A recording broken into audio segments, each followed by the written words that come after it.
Hola amigos, so ito na yung update sa motor natin. So 6 months na siya sa akin, sa amin na yung motor na to. So far so good. Okay na okay pa rin siya manakbo. So malakas din talaga siya.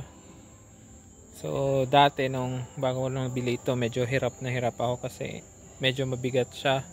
Pero nagagamay rin pala talaga siya. So yan. Okay na okay pa rin. Astig. Malakas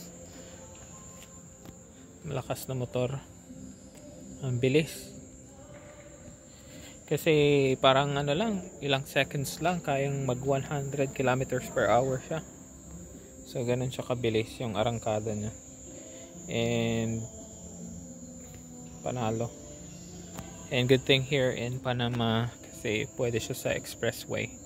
Ang mag-starts dito ang pwede sa expressway is 250cc.